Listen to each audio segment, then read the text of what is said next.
Hello, xin chào tất cả mọi người. Hôm nay mình muốn chia sẻ món lẩu khổ qua cá thác lác.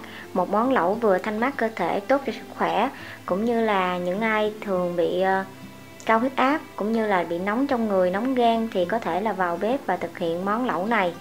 Thì hôm nay mình sẽ làm món lẩu khổ qua cá thác lác như thế nào để cho khổ qua nó sẽ bớt đắng, nước lẩu thì trong, cũng như là chả cá thác lác thì nó sẽ dai. Rồi đây là miếng chả cá nè, mình sẽ xé thử cho các bạn xem là nó dai như thế nào nha. Đó, mình quết bằng tay đó các bạn. Quá dai luôn đó. Chả cá trắng, dai, giòn, sừng sực. Nước lẩu thì trong. Quá ngon. Món nào ngon mình thấy ngon nha các bạn. Không phải tự mình nấu là tự mình khen đâu. Đó, nó dai như vậy luôn nè. Rồi ở đây thì mình có là 600g khổ qua. Và đây là 400g cá thác lác. Đây là cá tươi mà người ta đã nạo sẵn như thế này. Mình mua về. Một chút nữa thì mình sẽ ướp gia vị, cũng như là mình sẽ quết lại để cho chả cá nó thật là dai. Rồi hôm nay mình sẽ nấu nước dùng bằng các loại rau củ để thay thế cho xương cá, xương heo hoặc là xương gà. Thì mình chọn những cái loại rau củ mà nó có cái chất ngọt, như là củ sắn, củ cà rốt, rồi hành tím, hoặc là các bạn có thể là sử dụng thêm bắp Mỹ hoặc là củ cải trắng, vân vân. Và đây là một ít hành lá, ngò rí và nửa trái ớt sừng, cũng như là các gia vị nêm nếm cần thiết khác. Đầu tiên mình sẽ bắt lên bếp một cái nồi như thế này để mình đi nấu nước dùng. Cho vào đây 1,2 lít nước. Rồi mình cho hết các loại rau củ vào. Hôm nay mình sử dụng một củ sắn, có nơi còn gọi là củ đậu đó các bạn. Mình chẻ làm tư. Rồi cà rốt mình cắt khúc. Cho vào đây 2 củ hành tím cũng hơi to nha. Và một vài gốc ngò rí. Mình rửa thật sạch mình cho vào luôn. Tiếp tục cho vào đây 30g đường phèn. Mình sử dụng đường phèn thì cái nước lẩu của mình nó sẽ có cái vị ngọt thanh. Tiếp theo là cho vào đây nửa muỗng canh muối. Bây giờ mình sẽ hầm cái nồi nước dùng này trong khoảng thời gian là 20 đến 30 phút. Rồi trong thời gian mình chờ nước dùng, bây giờ thì mình chuẩn bị đây là chả cá thác lác. Bình thường thì chả cá thác lác nó cũng đã dai hơn so với những cái loại cá khác. Tuy nhiên thì để nấu lẩu mình muốn cho nó dai nhiều hơn, dai ngon hơn, thì mình cần phải ướp gia vị, cũng như là mình phải quết. Mình phải quết chả cá lại nha. Đây là 400g cá thác lác sau khi đã nạo ra được như thế này. Mình sẽ cho vào đây 1 muỗng canh đường,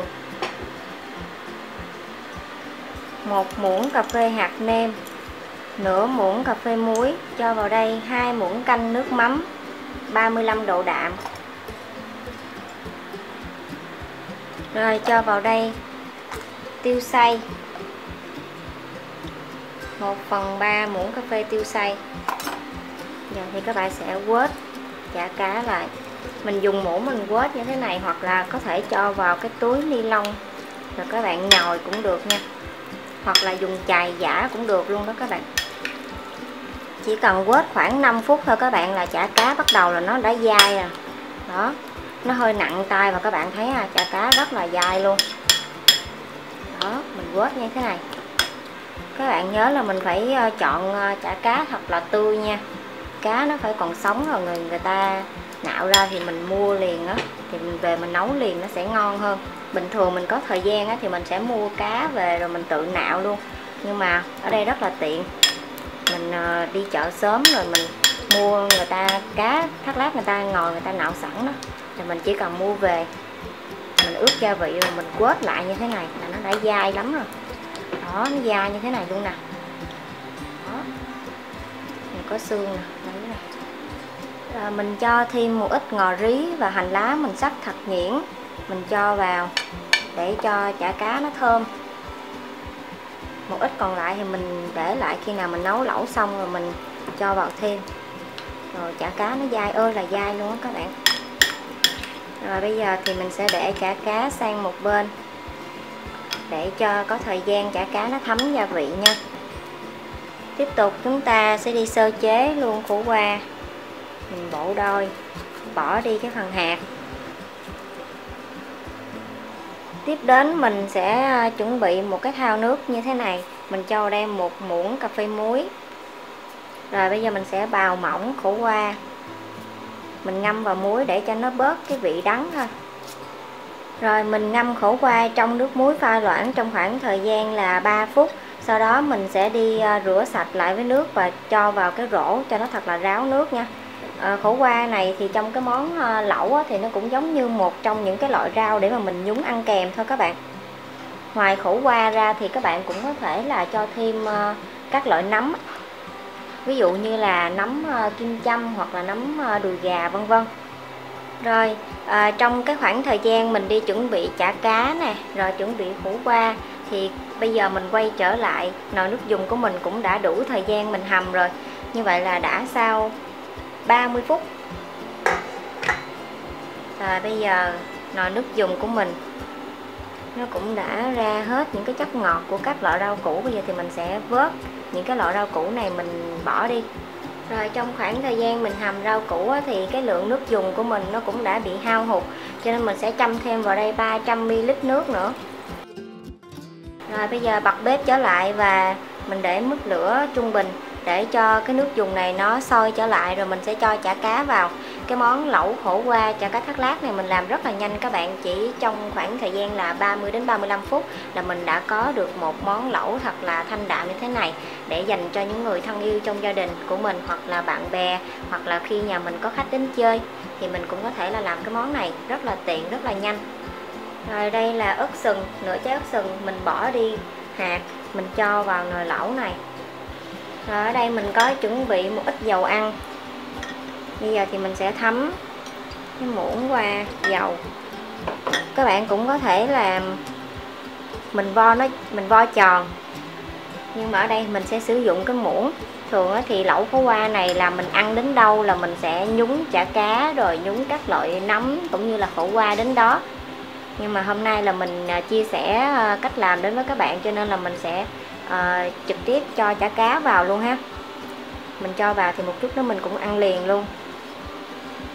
Giờ mình múc như thế này với miếng chả cá vừa phải, rồi mình cho vào nồi nước dùng.